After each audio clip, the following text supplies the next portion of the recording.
Listen here, little homie. You ain't gotta listen to me. Just hear me out real quick.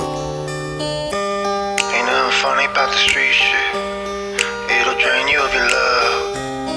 Cause you gon' do everything for those that don't give a fuck. Now you're rolling 4 deep, yeah. With a burner on your lap. Yeah, you said you was a rider.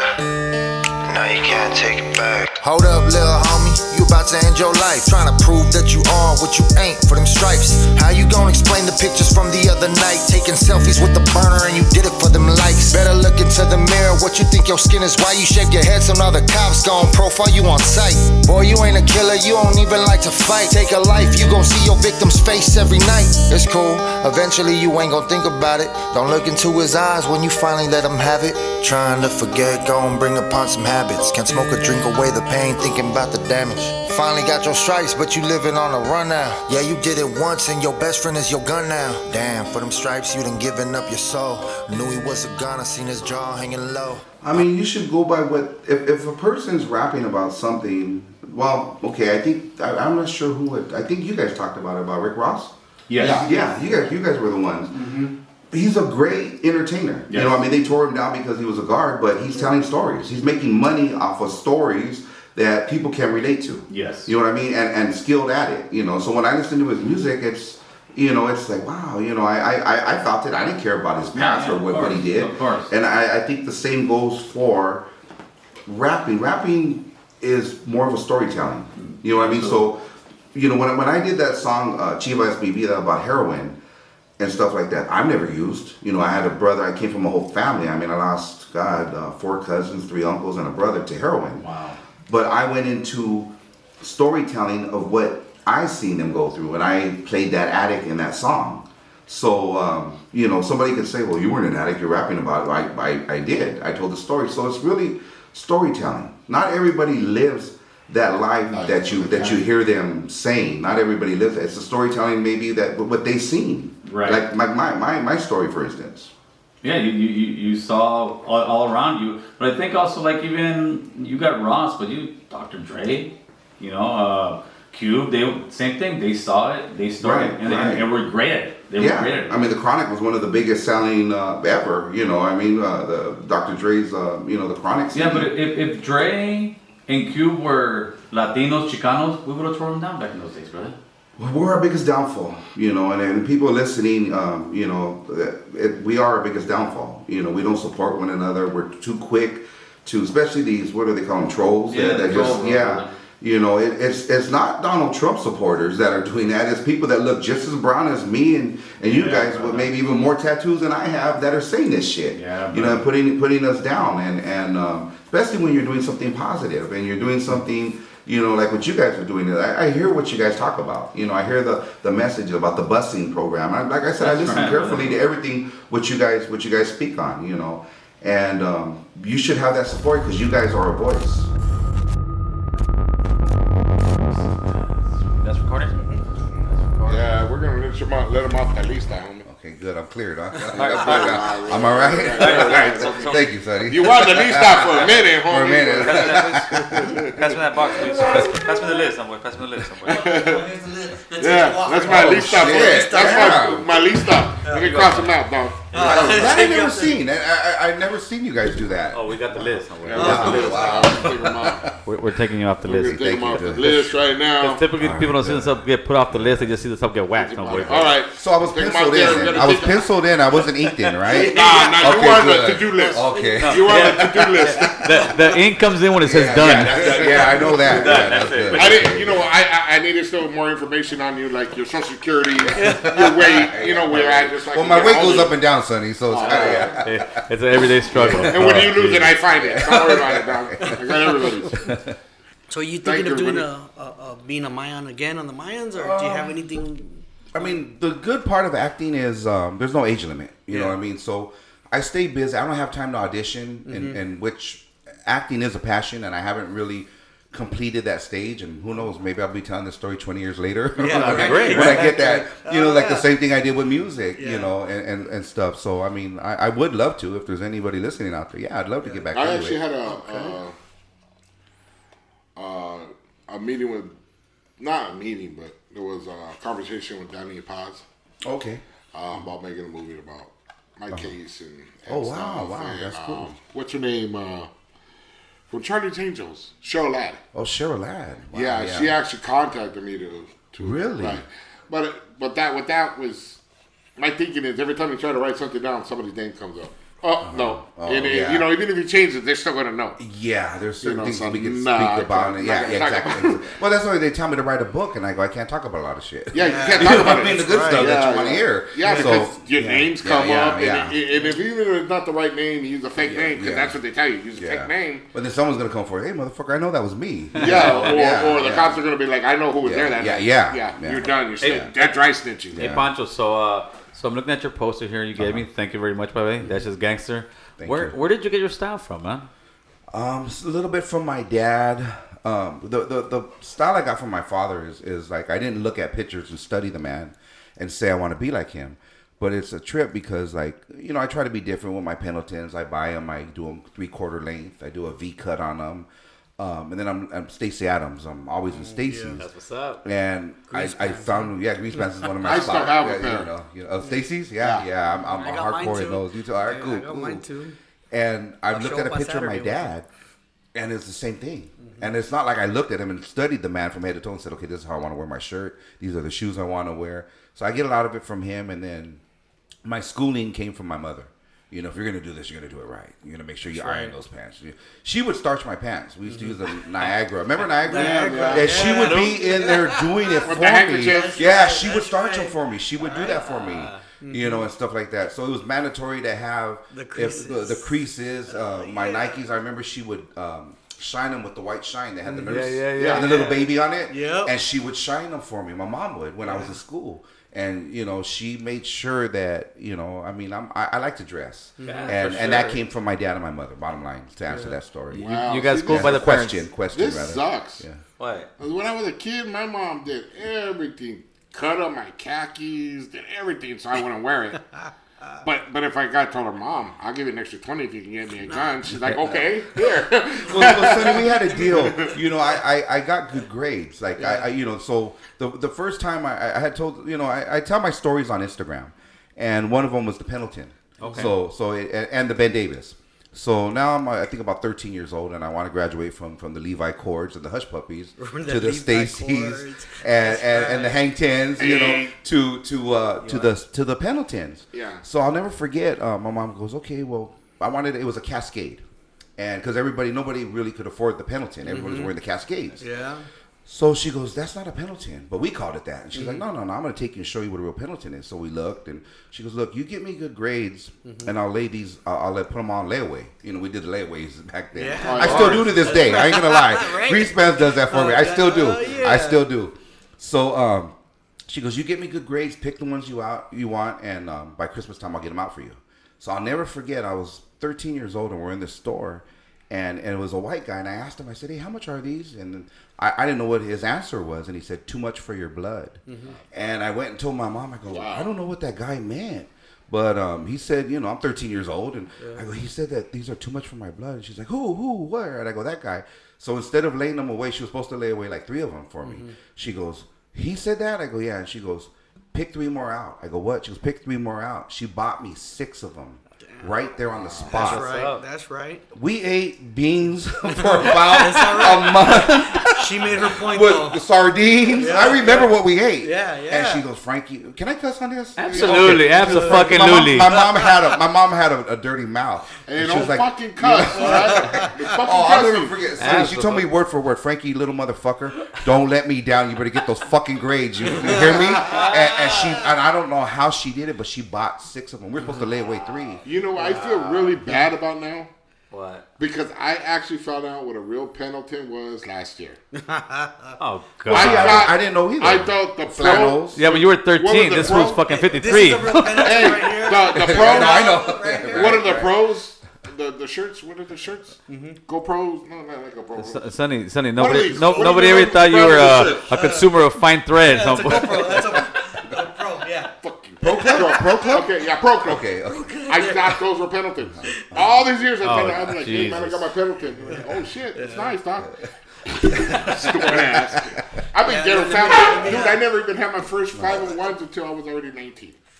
Wow. Never had a pair of Levi's. All of it I grew up was cords and hush puppies. Yeah, well, that's what I said. The cords and hush. When I graduated to Ben Davis, my mom had this thing where she would always buy me my school clothes the last day of school for the next semester. I don't know why, but we would go school shopping the last day, which would be June, for the next semester. Okay. So I remember I wanted Dickies, and this was like 1984.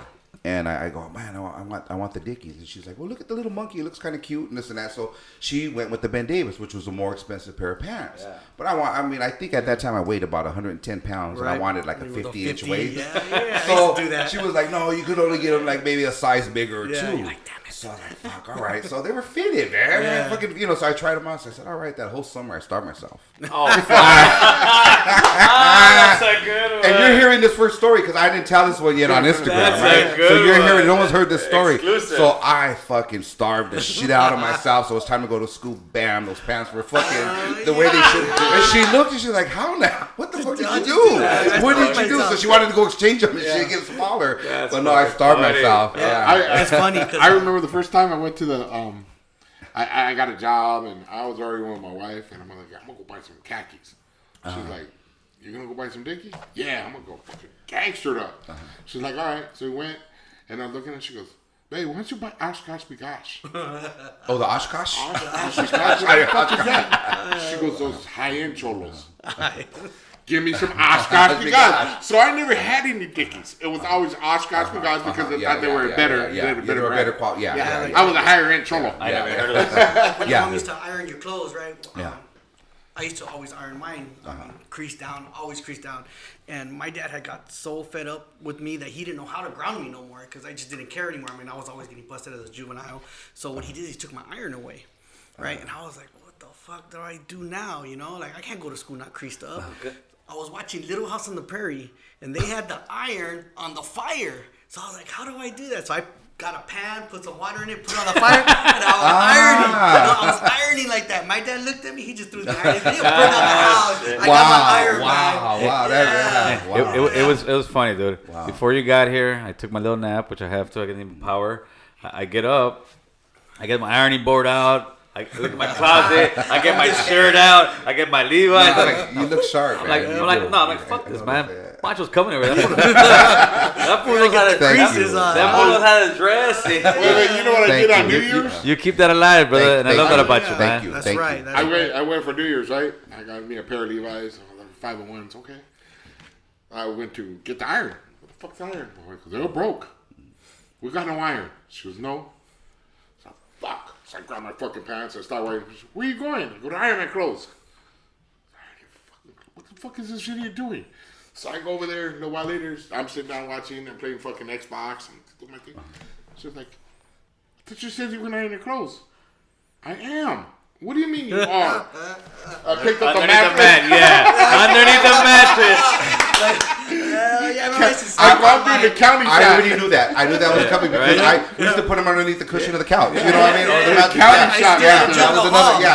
That was So I knew that. I seen that one coming. I seen that one coming. I didn't want to interrupt, but I seen that one coming. That was the visiting clothes. The visiting clothes. Get it ready. Hey, but I think a lot of people don't, especially in today's generation, don't appreciate as much or talk to us back in your routine when you're getting ready to go out. Because if you before even just for a regular day, dude, you get the iron out, get your shit out, clean up your pants. You couldn't leave the house without being, that was part of uniform. And then, I don't know, somewhere down the line, somebody just stopped putting creases in their pants. And they're like, oh, thank God he's the first to do it. I'm going to follow. It took too long. It took too long. So people just, it got to a point where they just didn't, Yeah, dude, I remember at the end, you're so fucking into it. I'm gonna fucking iron my boxers. I did. That's right. Right? I used to iron my money. I would iron my money. Like I wanted the good bills, and they're all ones. I was a youngster, but I would iron my money. Yeah, brother. I ironed the boxers, ironed the pants, crease. I mean, it took a good while to get ready to go out there and look fresh. And I was still a virgin. I mean, I knew chicks weren't going to see me in my boxers with creases. Yeah, but it was just the fact that you had crease body. Yeah, I did that. You had to look fly. Yeah. You had to look crisp. Yeah. Nowadays, a lot of times it's fuck. The dirtier the look, I guess, the better it is or something. Yeah. I remember before you see a guy with no creases, they're like, oh man, man, what happened? You know, but now you're the outcast if you have creases. I still have Yes. creases, Yes. and people are like, are those creases? Yes. I heard about those. Yeah. Yeah. What's going on, Sonny? How's it going over there? Cool. I'm sorry. My wife texted me real quick. No, but yeah, when I was running around, I didn't crease too much because every time I creased my pants and I didn't get too out of hand with my shirts because every time I went out, I got a fight.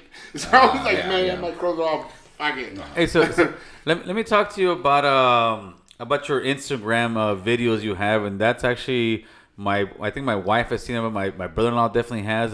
Talk to me about the butterflies, brother. Well, everything ties into my mother. Everything ties into my mom. So, what had happened when the week that she had passed away? I was cleaning out the garage, and this butterfly came, and this butterfly it landed on me, and I thought it was a bee, you know, because the way it charged and it landed on me, and it was a monarch. So it landed on me. It flew on our clothesline because my mom was old school. We didn't have a dryer. She would wash her clothes and we'd hang them with the clothespins, what she called brochis. Right, and she'd put them on a clothesline and sun dry. You know what I mean? So anyways, this butterfly lands on me and it goes on the clothesline and we're having a one-on-one. I'm staring at it. And I just said, Mom, if that's you, I think I'll be all right. Just stick around a little bit.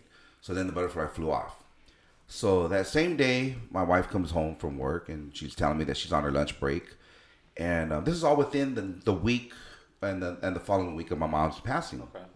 So she comes and she tells me, she goes, I was on my lunch break and I was smoking a cigarette and this weirdest thing, this butterfly was flying around. And I hadn't told her my story. So I go, what kind of butterfly? And I'm hoping that she's going to tell me it's white, pink, any color, but don't tell me it's a monarch. And she goes, I think they're called monarchs. And I'm like, okay, what about this butterfly?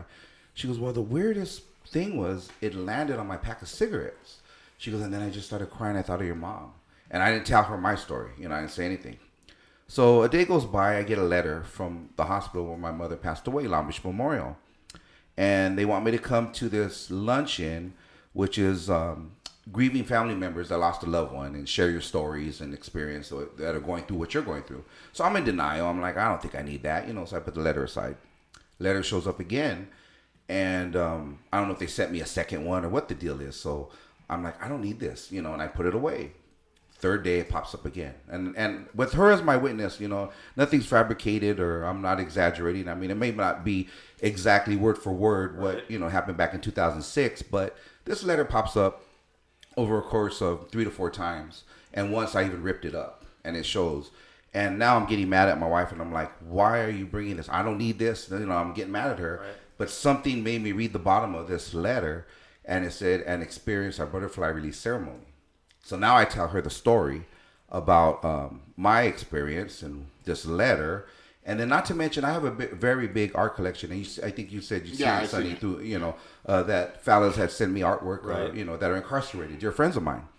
And throughout the course, I have a I put on an art show not so long ago. I've never had anything with a butterfly on it. During that same week, I get this real nice piece of a jaguar warrior holding a butterfly, and it was a monarch. Right. So and the fellas in there didn't even get word yet that my mother had passed. So bottom line, everything you could say it's a coincidence or whatever, it's all adding up. So I ended up going to this release ceremony, and I talked to the lady that put it on, and she was a social worker at the hospital. And she was happy that I was there. And she's like, I'm glad you're here. And I'm like, no, I need to ask you some questions. And she started explaining to me that when people pass on, that they come back as their spirit in a new life of a butterfly form. And she was telling me that natives believe in it and all the different ethnic backgrounds that believe in this butterfly. And I go, yeah, because I had an experience. I go, this letter popped up. I go, someone sent me a drawing with a butterfly. And my wife had the same experience. So that could be a coincidence, okay? That could all be a coincidence, that's but she gave me the rundown. So now years go by and I'm seeing them. I'm in Japan and I'm seeing them and I'm just like, okay, I went and got it tatted on me and, that represents my mother and etc. So I could tell you stories about this all day and night, right. Unless I have proof and, I could show you. So about 3 years ago, it was during Valentine's, I'll never forget, and I have 13 family members at the cemetery. So a promise that I had made to my mother was to never forget them. My mom was cremated, so she's not at the cemetery. But she was like, during holidays, birthdays, take care of them. So I made a connection in downtown LA in the Flower District, and I have somebody that I go to on a regular, and they take care of me. And because I have to buy big, 13 pieces, big ones, and I have them made real big. So I had these hearts made for Valentine's. So my wife's outside in the backyard, and she's like, "Hey man, you got to see what I got." I'm like, "Hey, we got to get to LA. We got to go. We still got to go pick these up, go to the cemetery." And she's like, "No, you're not gonna believe. You got to see." And knowing my wife, I mean, she's a type, she's an island girl. She was raised on an island. She'll pick up a snake, and anything, things that I'd be like, "I'll get that shit out of here." Yeah. So I'm like, "What do you have? I don't have time for this. What do you have in your hand?" She's like, "You want to see this?" And I'm thinking it's, it could be anything, a gecko, lizard, anything. No, she had a monarch butterfly in her hand. I go, "Where did you find that?" She goes, "It was just outside, just posted up right there." So it started walking like on her hand. And I have a video. I don't know if you've seen that. Yes, I have a video of that. And it walked all the way up her arm onto her face and onto her hair to her face. And it's like kissing her. And we're in the kitchen, doing it with this butterfly. And it was so touching and emotional that I wanted to break down. And I'm telling the story. So now I'm videoing it. I'm like, "Oh, I got to catch this because they know they're going to believe this. I got to prove this. Like, it's real shit." So I'm videoing it, and at the same time, I ain't gonna lie, I'm hating on her because I'm like, that should be me, Dad. I mean, like, why is that you, and why isn't that me? That should be me right there. But yet I was happy because she had a good relationship with my mom. Right. So it was cool, I told the story, and then it got later, so we were supposed to go back to LA to pick up those hearts. And we're like, what are we gonna do with it? Do we put it in a jar? I don't know. Can it breathe? It'll die. Like, I don't know how to care for a butterfly. I don't know anything about butterflies. So I go, you know what? Let me put it on this tree. The tree I put it on, I know you did a lot of YA and camp. My brother was in Camp Alpha Bra. So I have a lot of pictures of him when he was in camp. And his counselor, they were in our neighborhood planting trees all along our neighborhood. And he had told his counselor, this is 1972. He tells his counselor, he goes, my house is right there up the block. Is there any way that you could let me plant one of these trees in 1972 in the house that we lived in? So he let him. He let my brother take one up. He planted it there, and then boom, they went back to to camp. And we ended up moving from that house because I told you my grandmother owned a few houses on that block. So when we moved the following year, this is 1973 now, my mom uprooted that tree and brought it to the house that I live in now. Oh, okay. And that tree has so much meaning, because it was my brother. So when we did our foundation, we had to, for the house. They wanted to pull that tree out. My mom was like, no, you go around it. Yeah. When I did the air conditioning system, that tree's got to go. No, you go around it. When we did the cement and I did my whole backyard up, I'm like, you go around it. That's right. So that tree never left. So I go, okay, let's put the butterfly in the tree. So we put the butterfly in the tree. We go to LA to do what we had to do, and we're excited to come back home and see this butterfly. Well, it starts raining, and it's pouring. We're in LA. I'm like, oh shit, it's probably pouring back home. Sure enough, so I'm like, oh man, that thing, it had to get washed away. It had to. And we go out there with the flashlight. It's already nighttime, and no, this butterfly was holding onto a branch. And I have it on video where I'm pulling the butterfly, and you see the whole tree move with it. So the strength that this butterfly had was just holding on. So I go, I guess I'll leave her here. She's, so I tried to cover the leaves a little bit so she wouldn't get that wet. And the following day, my wife went and she had to get her nails done, and I'm at home, and we have 3 dogs. So I was going to go outside to check the perimeter to make sure, because it got windy, it wasn't raining, that the butterfly didn't get, blown with the wind or whatever. Because all along we're thinking this butterfly can't fly at all. It's injured, or, because to do all that on the hand and the hair and the face and the tree and all that, you don't handle butterflies like that. So, I was just about ready to go outside, and the dog started barking, and there was a thump like on the back porch, and we have a brick back porch, but it was like a thump on the door, like something. There was a thump, so I went and looked, and the butterfly was on the step on right there, just posted. So I go, oh, okay, well I'm logging every day, so I'm trying to grab the phone, I'm trying to pick her up at the same time, and then she just flew. So I had a breakdown. It was like, I needed that, So this is what I want to say 3.5 years ago. So, I just started crying. I called my wife up, like, all along she was able to fly. She was just visiting us for a while. Like, wow, I'm glad I got to video at least what she did to my wife and etc. And we're like, yeah, that's your mom. And I truly believe that. Absolutely, brother. So now a year goes by. right? A year goes by. I'm in the backyard. I see this monarch. And I'm like, oh, you got to be kidding me. I go, let me see. So I tested my skills. I went. I was able to pick it up. I saw that. And it did the I saw that. same exact thing a year ago. Yes. And anybody that knows monarchs, you can look up the lifespan on them. I think it's 6 months. And you're not supposed to even handle them like that. No, This one did the same thing. If you've seen, I was jumping up like a little kid. And I was saying, a lot of people didn't get what I meant, but I was saying, yeah, you thought Chamarita could only do that. Well, no, look at, I could do it. Yeah, She got her, huh? Yeah, it so we've been having them, and I've been fortunate to catch them on video, and it's You're real. gonna have me looking at these now. 'Cause my mom passed away when I was busted. Oh, go ahead, Sonny. No, my mother passed away when I was busted. I was in reception, so I didn't remorse nothing until I got out. I didn't deal with it. Yeah. So I'm gonna start looking around for stuff. No, Sonny, really, it's all, I'm far from a preacher. I'm far from a saint. But honestly, it's all about believing. And I became a believer when it happened to me. You could tell me about it all day. Like, you could tell me your testimony. You could, I'm like, oh yeah, that's cool. But to see it, have proof, prove it, bring it. Bring it on. I actually believe in God. I'm a firm believer in God.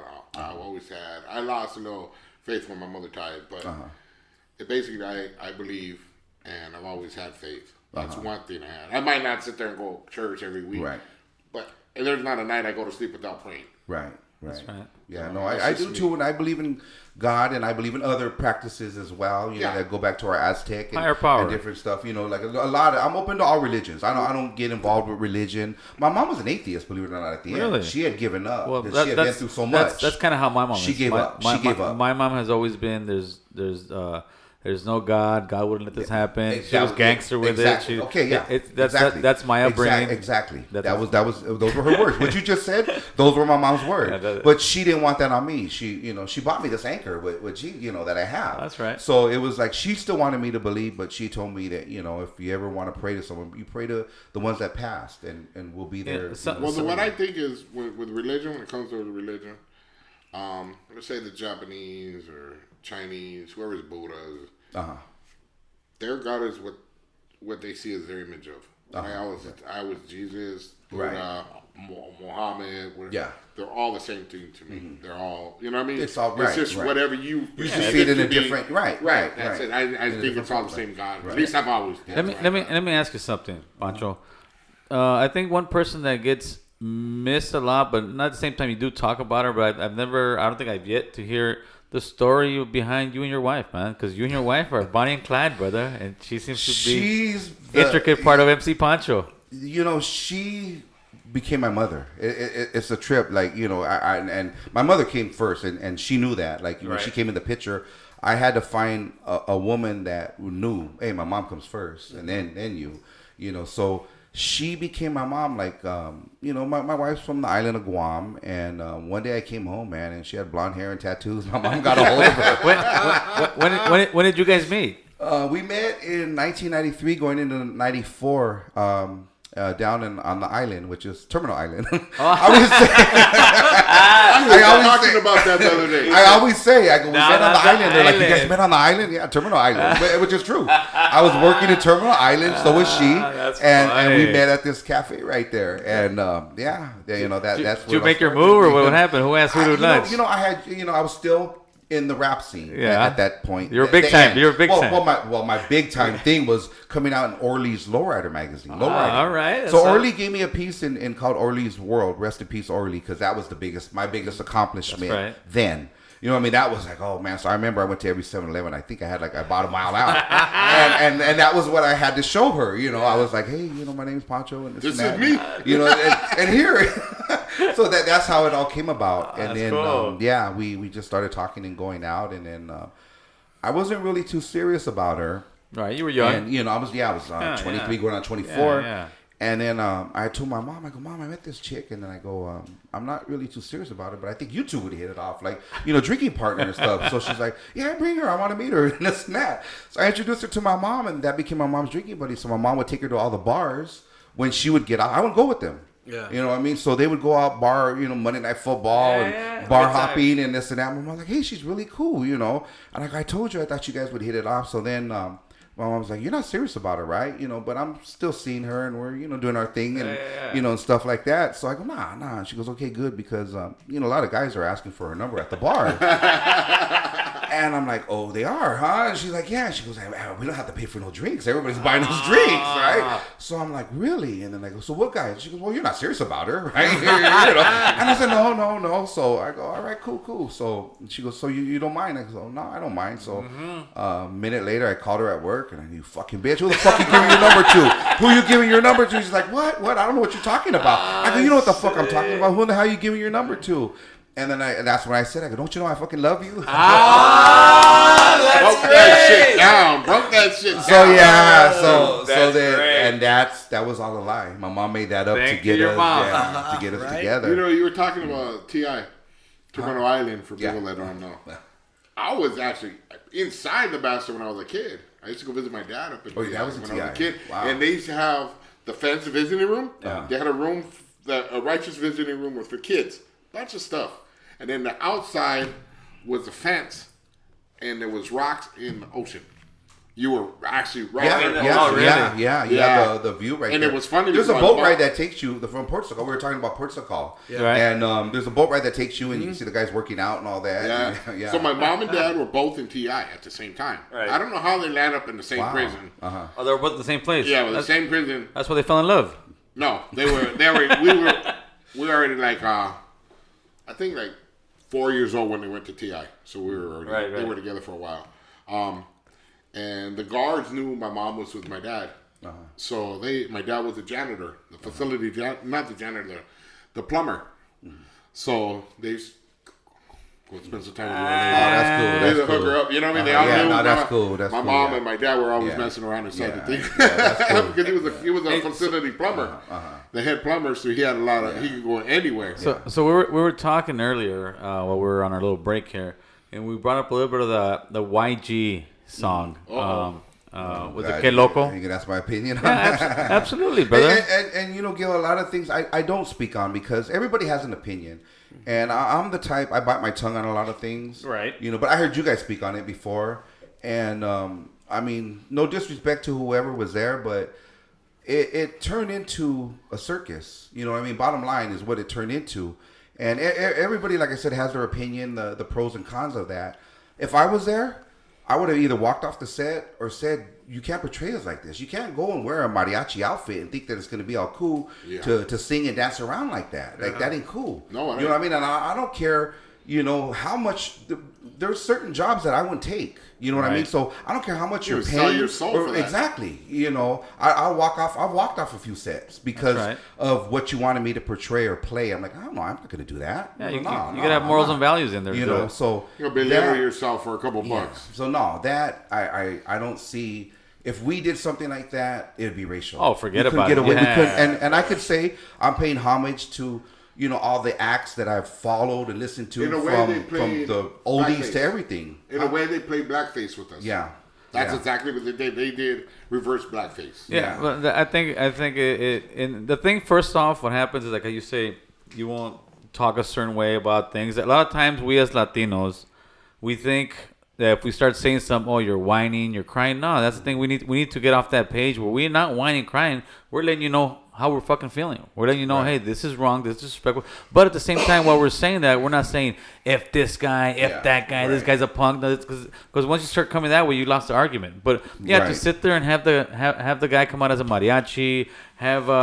First of all, mariachi and Chicano here, it's two different things. That's Mexican. That's Mexicano. Yeah, that's straight Mexicano. That's a Mexican culture. That's a straight cultura thing right there. That's the guy. So he's come out like with a chadiki and saying I'm Yeah. African, this and that. Yeah. It's definitely disrespectful, but it's something that I think those guys, if they went back now, hopefully they would not do that kind of video, because what it did pretty much. It kind of solidified and said they put a stamp on it. Okay, it's okay for us to do that. It's okay to do that. I even think they had the piñata. Yeah. They were hitting the piñata or something like that. Like, come on, like we like that's all we do. Yeah, right. So I didn't get it. If there was humor in it, I didn't see the humor, and I didn't see the tribute to us one bit.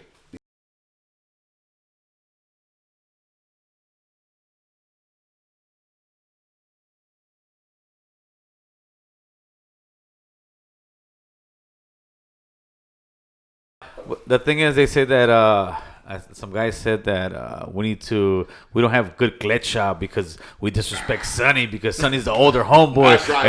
and we're supposed to just agree with everything he says. They have their favorites. You know what I mean? Yes, they have their. Yeah, they have their favorites. But they're pissed off at him because they're saying he's going against Sonny too. So we're gonna buy Sonny a crown.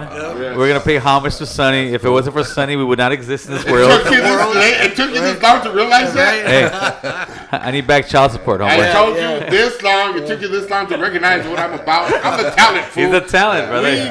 Can I get one of your agents, dog? I need an agent, Sonny. I do. I need an agent. Yeah, he'll probably try to steal your gigs, dude. You don't want his ass. I told him one of the joint I was running around like Edward Scissorhands. This was a bunch of shanks. Yeah. Everybody has their favorites, but what they don't understand, man, is we're all homies over here. Man. You can see it. We're all homies. Yeah. We shoot the shit. We talk shit to each other, and that's what homies do, man. And if you're a true friend, you're a true somebody who cares about somebody else. You're gonna tell me you disagree. Yeah. You're not gonna sit there, and we're You're not gonna always agree gonna to everything that you don't. You know what I mean? That's not a friend right there. That's what me and him have done right off the bat was always be honest with each other how we feel about things. Which was good. Yeah. That way you know where somebody stands, man. Right. And that's what we're doing again here. We're doing it. We're talking, and we understand that when he's talking or I'm talking, he turns on our volume, he turns his up. We understand that. You know what I mean? Yeah, but it's like we've gone through a lot, like because our neighborhoods don't get along. You know, talk? And yeah, he talks, dude. He talks. That's the first time I heard him talk. You know, I seen the handball. That was cool. Oh, hey, that was pretty cool, huh? We should have showed up. That was yeah. I wanted to. I mean, I seen it. Well, that was beautiful. That actually we ended up having I want to say overall it was like 8 different neighborhoods there from the Valle, right? Wow. We gave out prizes. We had jumpers for the kids. We had arts for the kids. My wife, his wife, they really helped. My family helped out. We made drawings so kids can draw. We had a bunch of barbecue, free food. Yeah, dude, it was. So you don't see that or hear that. And, you know what the trip too is? I was about 4 or 5 guys on the prison with, and all of them were like, "Sonny, you." I didn't put 2 and 2 together. I seen you on the show, but I didn't realize. You run it. It was weird. But it was something that showed that hey, we can still get together. We can get along. We can talk. We can communicate it. And actually, now that you brought that up, I'll bring it up now. We're looking into probably like around April or May. I haven't quite figured out where. I kind of think I know where I want to do it. I'm asking any OG homies that are like 40 and up that want to just sit together, get in one place, have some food, and just talk. Yeah, that's cool. You know what I mean? And just talk. Whether we're talking about peace, we're talking about how we can help each other out, whatever it is. I just want to get as many OG homies that want to come on. I'm saying it right now because actually you got my support already. You know that. Yeah, and then I want to just sit there and just shoot the shit with the homies, man. Just shoot the shit. Just shoot the shit. Start talking and see if we can get somewhere with this, man. Right. And actually put some traction behind this thing, man. And I appreciate your support, man. And like I said, you coming out here, it makes a big statement, Pancho, man. I appreciate that, brother. I forgot. We need to make a shout out to. Oh Jesus! This guy goes to a shout out from that. No. This motherfucker goes to a shout out from that, brother. There's a reason. You see? I'm the talent. You see? I'm the talent. Recognize. To Vicky, Sam, and Jerry. Vicky, that many, huh? Vicky, Sam, Jerry. All right, let's do this. From Wendy's restaurant. Wendy's Tortas? They are.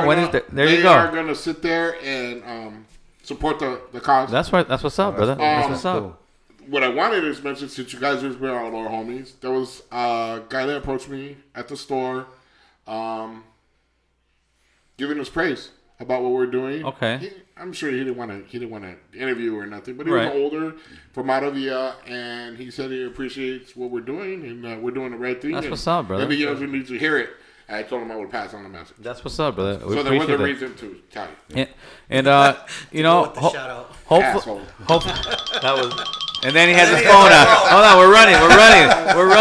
But it's real. That goes to show people out there this is real. Yeah. You know what? We're definitely gonna do another handball tournament this year, which is already this year. We're already fucking halfway through the month, brother. Here we go. All right. Yeah. So we're definitely gonna do this. Just hopefully the Raza helps out and starts supporting, man. Because this so far has pretty much been self-financed.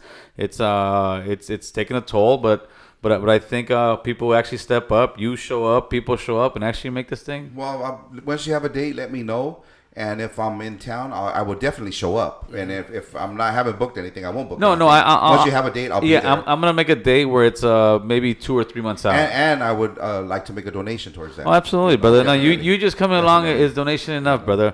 But like I said, we're trying to do something here, man. Wait a minute, dog. Oh, I'm the talent. Here we go. You could donate yes. a Hawaii trip, okay? All expense trip. No.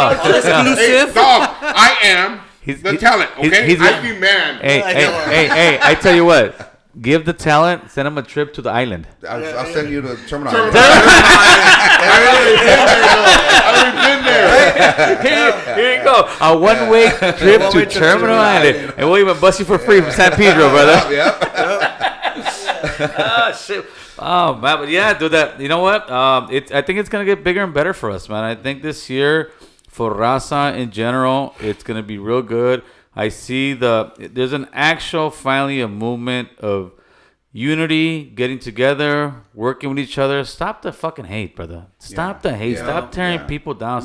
We get a lot of hate as far as the YouTubers too. Oh, yeah. We're getting a lot of hate. I get it. But you know with me, what I've done, dude, I don't watch any other, like you say with Instagram, I don't watch any other channels. I gotta stop because then you get the comments and you get this and you get caught up in the negativity and the not even the negativity, just the turmoil of all that shit. So to me, it's like I step away and just try to think about what we're doing, man. Yeah, if it doesn't affect you, it's not, it shouldn't bother us. It's very easy. You unsubscribe or you not interested, and they're out of your life forever, brother. What we try to do is, I try to monitor the comments as much as possible to take it off him, because I know sometimes they say things and you're gonna make what I hear. He gets mad and I want to pull my tooth out and show you. It's been a while since I put my. I don't want to see that shit again. So no, I try to monitor the thing, and I try to, even though some people, there's a guy. What was his name? There was a guy, I can't remember, but he was like, "Hey, fool, I know about your neighborhood. Did you know so and so took over your neighborhood?" And I'm like, this motherfucker.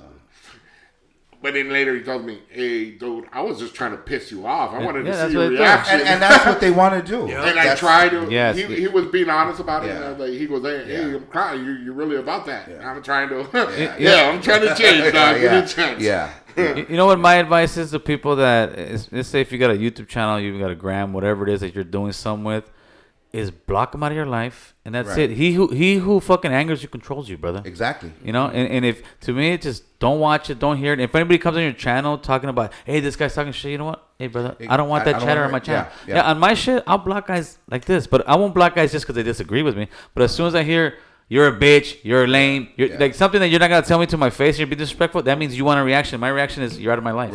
Right. Well, there's an actual channel,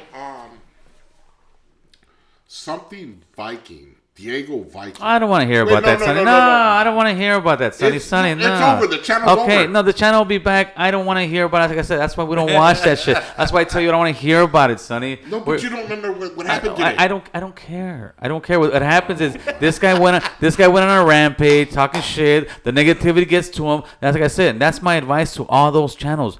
Unsubscribe. Don't watch other prison channels. Don't watch other people's shit because they're going to say you're stealing their gear, you're stealing this. And then what happens is these trolls get in there and make each other fight. In other words, you're being their patsy fighting back and forth, brother. Yeah. And you don't want that. That's why, but it was something else. We could talk about it off screen because then you're feeding into what the troll says. So this troll's going to be like, yep, I got that guy out of there. And you're feeding them. You're feeding them. Don't feed those guys, bro. The best way, this is how it is. If you're the real player, use a real pimp, use a real gangster, I'm done with this bitch. That's it. Guess what? She keeps calling, but you answer. Yeah. I'm done with you, bitch. I'm done with when you're done with the bitches, you don't answer the call. You 86 the number. You block the number. You don't talk. But with these guys, they keep talking back and forth and arguing. Nah, dude, that's the thing. Yeah. Leave it alone. Walk away from it and keep it pushing, brother. I think it's harder for us because we're at that age bracket, all three of us, and we weren't used to having people do that. Well, if somebody had an issue, they were going to confront you. They're going to walk up to you. That's how it's supposed to be done. But nowadays, they don't do it that way. It's all it's like on a Facebook channel where they say, this is how they got a picture of people unfriending somebody. And this is how we used to unfriend somebody, and then they got a picture jumping somebody. Right. I've seen that meme. I've seen that. That's how I unfriend you, bro. Right. No, my wife was on me the other day about fighting because I got a quick temper. I jump off and talking to some dude about a car, and she's like, "Hey, you know, you're gonna get your ass kicked. You're not young. I know, but that's just the way I grew up. It's hard for me to sit there and walk away. Yeah, I know. You know, I know I'm gonna get my ass kicked. Sonny's the old Mexican dad with the Cholo version of the old Mexican dad that never got old. I'll fuck you up. No, I know damn well I'm gonna get my ass kicked. I'm kind of on some big fools in them. Yeah, but juggling social media, it's kind of a skill, dude. Because if not, you're gonna get sucked up into the shit. Yeah. You're gonna get all pissed off, and it's gonna fucking really bring you down or It could make you or break you. Bottom line. Yeah. It really could. How about you? How you handle that shit? The block button. You know, I never thought me, looking at Pancho, you block somebody? I'm gonna block you. You get a lot of hate. You know, it's weird. If I had skeletons in the closet, if I was this dirty person back in the days, I sure as all hell wouldn't be on social media. Yeah. You wouldn't, Why put yourself out there like that? Huh? Why put yourself out there? Exactly. I'd be hiding under a rock. You know what I mean? I wouldn't be out there. But I get people talking shit that I've never met. I don't know them. They don't know me. They don't know my life. I've had them talk about my mother. I've had them talk about my brother. You know, they've hit spots. They've hit some spots where it's like, oh man, but. Then again, they didn't know my mom. They didn't know my brother. Yeah. So I got, it's a whole mental thing. And, a few times they were getting the best of me. I'm not going to lie. Right. Now it's You've like, learned. no, I'm not. I've learned.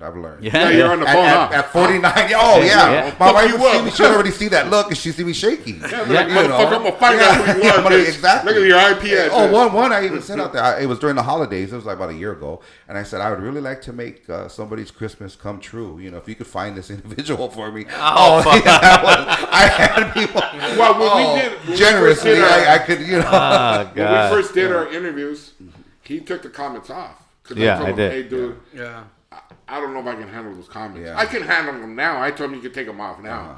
But I go, these fools gonna be woofing about my neighborhood or me. I'm a fucking. And I'm thinking if they're gonna get me cracked because I will snap. Yeah, I'll run up in their neighborhood. I just didn't want it. That was the first one we did on his neighborhood.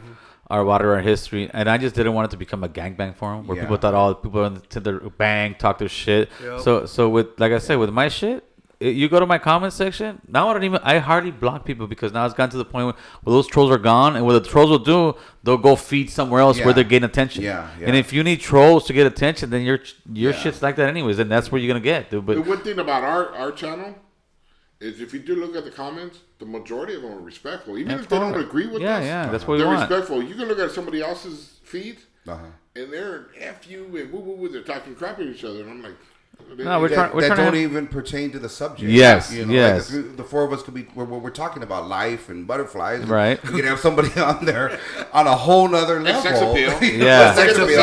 Sex appeal. Just talking shit to talk shit, brother. Just talking shit to talk shit. I told that lady today that we met at Wendy's Tortas, and she was like, "Oh, which channel?" I go, "Watch American Cholo." She was like, "American Cholo? What is that? Like, what's on YouTube?" I go, "That's a show." And then he's like, you can see him turning red, and I'm like, yeah. He's a sex appeal. He's we got a picture of him in front. He's dancing on a pole, and then he's like, oh my god. And I go, his side gig is doing Playgirl. And she fuck. She checked me out and then the Dominoff I tell him. I go, no, sir. He goes, no, it's three of us. I go, yeah, he's the voice of reason. We're gonna do a calendar. I was like, we're gonna do a calendar. He don't even talk, but he's the voice of reason. Yeah, because all you do is argue. How do you expect me to talk between you two? Hey, so talk to me. I heard a little bit. Talk to me what your definition of a Chicano is. A Mexican American. A Chicano could be, it be a doctor, a lawyer, a policeman, a cholo. As long as you were, born in the U.S., you're of Mexican descent. I fall under a Chicano. I identify with that, and I embrace that word proudly as a Chicano, as I did with the Chicano rapper as well. I got a question from Tony. I read it. Okay. What do you consider a Chicano rapper? A Chicano rapper is, well... You went and tried to corner him real quick. When he asked me about that question... I don't know where that came from. You know what I mean? I blamed it on Santa Fe Spring Swap Meet because that's where you see Chicano rap, and you see all the little homies with their jerseys representing where they were from with the black gloves, carrying their cases of CDs in the 90s, pushing their CDs. So then it went to, okay, well, that's Chicano rap. So somebody down the way put that title. and it just ran with it. You know, my whole campaign was Chicano Rap Made Me Do It. You know, so I did that on shirts. So I'm part of a CD project called Chicano Rap Made Me Do It, and we embraced it. I'll say Cholo rap, you know, is what I did. Right. Vadio rap, you know, but it fell under Chicano rap. So Like Capone E. he's not Chicano, but he's not Chicano, but he fell under Chicano rap. You know, That's what, because Tony, when he asked you that, you were like, yeah. You were stumbling for a minute. That's how I was going to get you. Well, I wanted to defend it, and that's why I said, you know, yeah, I'll take it. You know, as far as me, I'm not going to speak for anybody else. Yeah. You know, and I could, you know, I embrace it. You know, but so it wasn't the ethnic part. It was.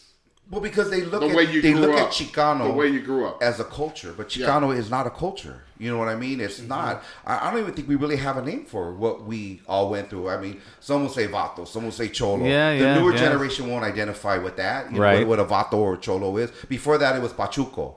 You know, then you had the Greasers. You know what I mean? In that era, you know. So it's changed from generation to generation. Then it went to he's a gangbanger. Yeah, and then the gangbanger is what came. What they labeled, I think law enforcement started saying, well, they're gang. Because before it was a neighborhood, it was a clique. Right. You know, except clubs. Right. Clubs, right, you know, right. before the 50s, there were clubs. So, you know, it's, like I said, I really don't know where the Chicano rap name came from, but I ran with it.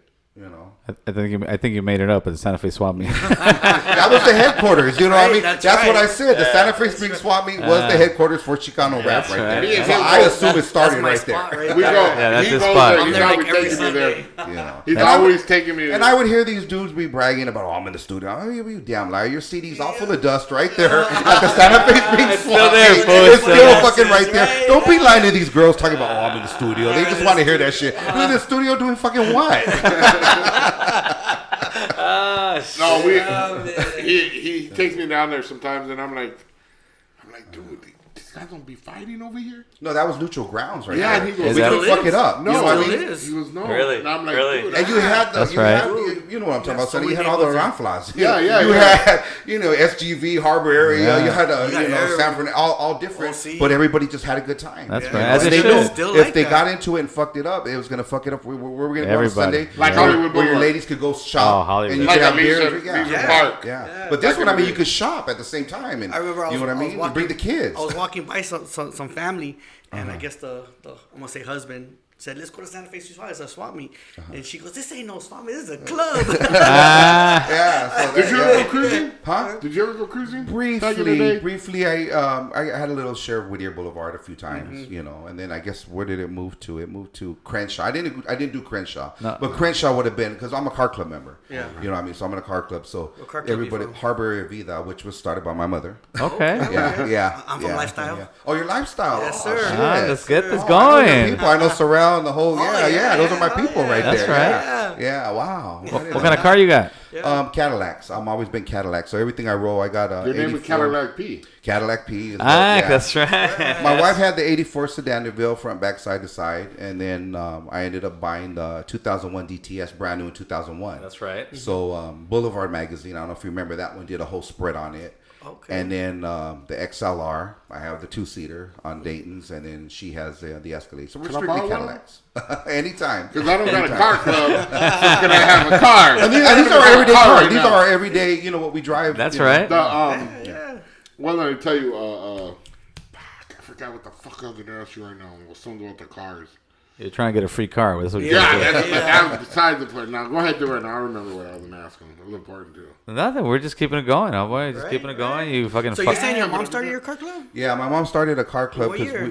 it was 91, 92. Okay. And that was the birth of Harbor Area Vida. Yeah. Because we had, where I come from is Harbor Area and South Bay. Mm-hmm. So a lot of the car clubs would fly the South Bay plaque Yes. because Harbor Area always sounded more gang related or a prison thing. You know, you came out and represented the Harbor Area. Yeah. I've been Harbor Area from day one, from my mixtapes to He's going back to in the everything. lease now. You know? Yeah. He's going back in the lease now, homie. Because Yeah, no, they do it every now and then. They'll do it like once a month, and Yeah. they'll do it the right way, you know, with rules, do's, and don'ts, and people will set up their chairs and theyll do it. Yeah. well, cartoon. That's where Boulevard it as well. started coming to our house. How many members you guys got over there? You know, the thing with our club is when we started, we looked at it more like a neighborhood. Okay. You know what I mean? So we had rules, we had meetings that didn't work out. Everybody started feuding with each other. Okay. Yeah. So there was a point where we stopped talking to each other, but everybody flied the plaque. And we had an understanding where, you know, just like you got homies from the neighborhood, like, oh, okay, I don't talk to homeboy, but you're still ain't going to change where you're from. Right. You're still from there. So we looked at it like, okay, like, I don't talk to this individual, but he has my respect because he's still flying that plaque. That's right. You know, it wasn't one of those like, oh, everybody, we're going to turn in the plaques and all that. No. You know, so there's probably about 13 cars flying that harbor. Well, we had a problem with our car club because my brother came out with a car club. Should I even say the name? Neighborhood Dreams. Neighborhood Dreams. It's in the valley, and we started getting our little cars. I had a 60, I think it was a 67, and Super Sport. And a couple other homies got cars, and we're starting to fix them up a little. And one of the homies, we had a meeting. And we're like, yeah, it's all the neighborhood. Okay, it's all the neighborhood. And one of the homies came out with, hey, dog, I spent too much money on my car. I'm not claiming the neighborhood when we're driving. I'm like, oh, no, that ain't going to happen, homeboy. You're going to claim the neighborhood. I don't give a fuck. And it just made it all kind of tension. Eventually, it just kind of died. And it came back a couple times. It's back right now. But it's not even dealing with my neighborhood no more. It's completely out of my neighborhood with somebody else. Yeah, but if you have especially back then, if you got a car club and it's completely tied to your neighborhood, your car's gonna get fucked up. That's what I was saying. That's my thing. I was like, hey, dude, what do you mean you ain't gonna claim the neighborhood? Well, they looked at us, you know, because the majority were from Pedro, but then we had guys from Wilmington and Gardena, as you mentioned, and different places that were in the harbor area. So it was we're representing the harbor area. Yeah, no, the whole as a whole. But if you get a straight neighborhood that's in there, because in Hollywood you would get those cars get destroyed. Oh, I already knew that. And I was like, because I was putting my car out there, I was like, no. So what's up, Pancho? What you got planning for this year, man? What's going on? Talk to us. I just take it as it comes. You know what I mean? I haven't set a resolution like this is what I'm going to do this year. Right. But I'm fortunate that things come my way. I'll be in Dallas hosting the Torres Empire Super Show. All right. He's doing it in Dallas and he's bringing it back to LA, of course. And I'm his host for that. Shout out to Sam Torres. And just whatever else comes. I mean, you can find me every Saturday at Original Mics. I host that. Yeah, we're going to make a trip for you. We're going to make a trip for you. I got a beautiful idea for you. When the guy Ryan went from 92.7 Kiss FM. Ryan Seacrest. Yeah. When he's not doing his gig or he wants to take off, how do you sub in for him? MC Pancho, huh? MC Pancho subbing in for Ryan Seacrest. Thank you. MC Pancho doing Ryan's Roses. Yeah. MC Pancho's Roses. Don't worry. I can make that happen. Don't trip. I'm a celebrity here. I'm the talent. I will definitely tune in for that one. I will definitely tune in for that one. Oh, man. That will make the gang of money, huh? That will make it. Yeah, just doing that. Hey, some people don't know little fun facts about you, man. You were actually one of the first voices or the voices in San Andreas. San Andreas Grand Theft Auto, which was Game of the Year for the PS2. What year was that? Yeah. What year was that? Yeah. What year was that? I want to say 2002. All right. It was Game of the Year. Yeah. It was Game of the Year. I even had it. Yeah. I'm the leader of the Azteca gang. And then when they seen that I could read and talk, they gave me another part. I did the car hop. So I'm the voice that's saying, get it higher, get it higher. Hey, and I would have did that for free. That's pretty gangster, huh? We've had gunplay then. Because I used to go on your homies all the time. I never found myself. Aztecas? Because I would just start blasting. So I would never get, because you complete missions in that game. Okay. But, I would roll up and just how cool was that? That was cool. I mean, I would have did that for free. And then they broke me off like $1,500 for that. Oh, man. And this was then, going back. You know what the problem is with you, Pancho, man? That you'll do everything for free, brother. Come on. It's like you love doing it and you're just having a good time. Honestly, I have. I'm with my wife to speak for that. Everything. I don't charge to come out to events. I don't charge to host. Sam Torres pays me to those shows, and it was a trip I'll never forget. I'm gonna tell a quick story. The last Super Show that we did. Right. So they had me an envelope, and I'm like, I'm not charging you, Sam. I'm not charging you. This is something I enjoy doing, and I'm helping. You needed a host, because I did the whole concert. So he's like, no, here's an envelope. I go, okay. So I figure it's a couple $100 in there. I go, you know what? I'm going to throw it out to the crowd. And his people's like, no, don't do that. Don't do that. So I take this envelope and they did a cruise on Hollywood Boulevard, right? So we end up on Hollywood and we're eating at this Italian joint called Michelli's on Hollywood Boulevard, right? That's one of the spots we go to. Yeah. So we're right there, we're eating. And I'm like, fuck, I ain't got no money. I tell my wife. So I go pull out the cards. We had to pull 2 credit cards, right? Put them together to pay for our bill. Right. You know, we had our driver with us, the 3 of us. So we're paying for it. And then I didn't realize I had that envelope. So I'm like, fuck, man. So when we get home, I have that envelope and I look in my pocket and I go, oh yeah, this is what Sam and them, gave me. And I go, here, keep it. I give it to my wife and I go, or I'm going to call him tomorrow and tell him I'm going to give it back. Right. I think there was like $1,300 in that. That's right, brother. Envelope. So thank you, Sam. And that's one person that's like, no, you're going to get paid. That's what's up, brother. I felt bad charging him. I didn't charge him. He gave it to me as a gift because I don't charge other people. I don't. Anybody will ask you. I don't. There's people that have asked me to come out to do charities, especially during the toy drives and stuff like that. And they're like, how much would you come out for a toy drive? I'm like, why would that defeats the purpose? That's whatever you plan on paying me, put that towards the kids. Yeah. You know what I mean? So whatever you wanted to pay me for that, I ain't gonna take no money. As long as I'm free, I'll come out. That's right. And there's so many people out there making. Now, if I didn't have this job as a longshoreman, I'd be pimping the shit out of myself. But I have a job. You know what I mean? Right. And I can't see how people do that. Do you see a lot of people in the industry that do stuff like that? Yeah. No names, but yeah. And that's another opinion that I bite my tongue on. And I'm like, God, man, you're charging for a fucking picture? They charge for pictures. One time I did the Super Show before I started hosting it. Right. And I was just his guest with a couple of other people that are in the Hollywood business. Right. And this lady came up to me, I'll never forget, with her 3-4 kids. And she's like, can you just charge me for 2 because I got 4. Can you give me a deal? I'll give you $20. I'm like, $20 for what? I don't understand what you mean. Right. Yeah. And then after she goes, well, I can't pay $10 for each one. Can you, And I go, I don't charge for pictures. Like, are you fucking kidding me? Like, seriously? Wow. And she goes, well, the other ones are. And I said, no, I don't do that. So, they got so mad. And next, I went back. We took a break, and all my posters were to the side. And I said, you know what? Well, fuck this. I'll walk around and mingle with the people and shit and do that than to be sitting here for a meet and greet and just somebody to come up to me because I don't put myself in that position. Yeah. I don't see myself. I think we were talking about that earlier, like when somebody comes up to me or you not being able to approach me at original mics. Yeah, right? Yeah. You're just too many people coming I wish you would just come up and because that's the whole thing. I enjoy that. I asked you too about that was how you felt. Like me on the first time was at Santa Monica Pier. I was at Santa Monica Pier. I'm fucking feeding my face with a funnel cake. Well, my daughter and my wife were there. We're all sharing one. And some guy goes, hey, aren't you Sonny from American Cholo? Yeah.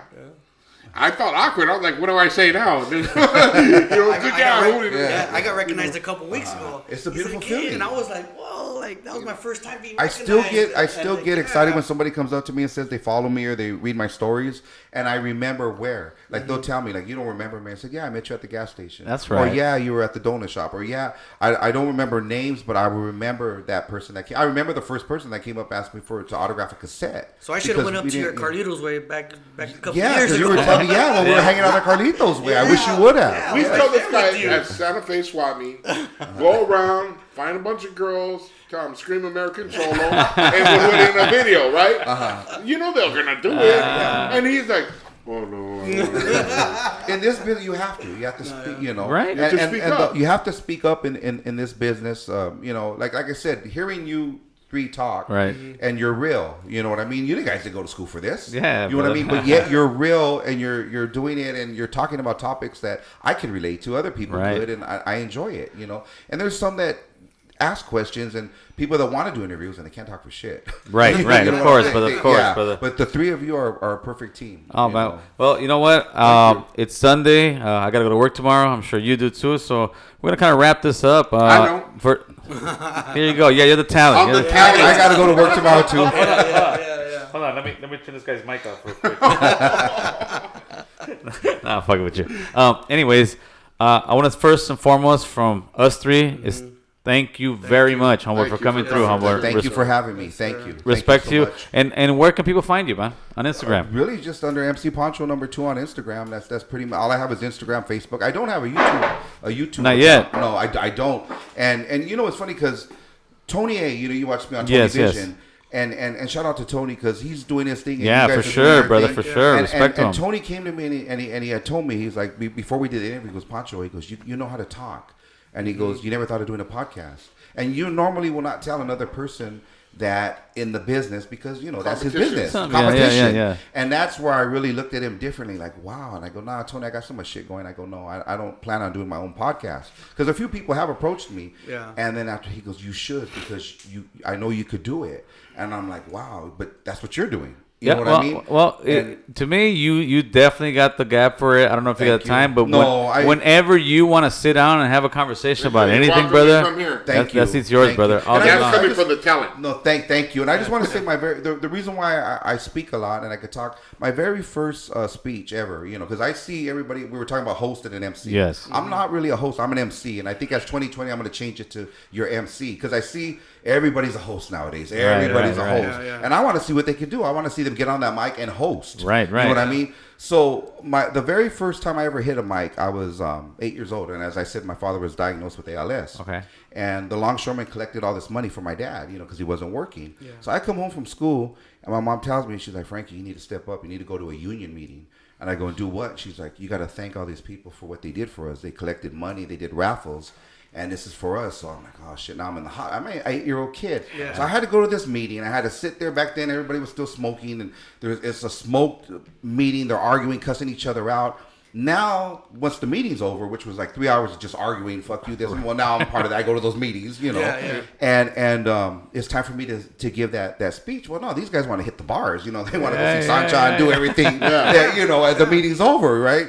So they all start walking out. So they rush me to the podium. They hold me up to the mic, and I'll never forget. I was there for a mission to deliver a speech that I had to say out of my heart. My mom didn't even let me write it. Yeah. And I remember they were leaving. I'm like, oh hell no, I got to do this. It was kind of like that movie with that kid that wanted the BB gun for a Christmas story. Yeah. He went to Santa. He's like, wait a minute. And he you know, so yeah. So you know, we went to Santa to tell him what he wanted. So I had to run up like, wait.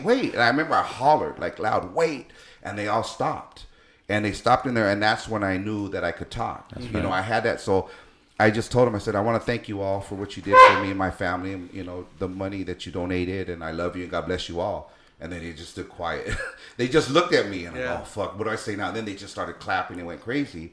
And then I wanted to talk the whole night. You weren't shy about it. That was my first ever speaking. I remember my first and you're still doing it. I'm still doing it. That's right, brother. I remember my first time during trial. I was trying to talk my way out from going to jail. Well, other than that, brother, I think we're good, man. Thank you. And we'll definitely look forward to seeing you again. And we're going to go to Mike's. Thank you. That's right. Thank you, guys. This Saturday. Yes, please. And, you know, I got you guys. You guys be hanging out with me. I know you got that big old table right there. Yeah, that's my spot right there. They got a spot. I'm going to show up before Give me about a week or two. I'm going to set it up, and I'm going to go there with my wife and my brother-in-law and these guys. Please. But if you want to come, you know where I'll be Saturday. But please. Any last words? Just thank you guys for having me on here, and thank everybody that supports me, what I do, and my wife. And shout out to my wife and everybody that just shows us love and, you know, the positivity. Thank you.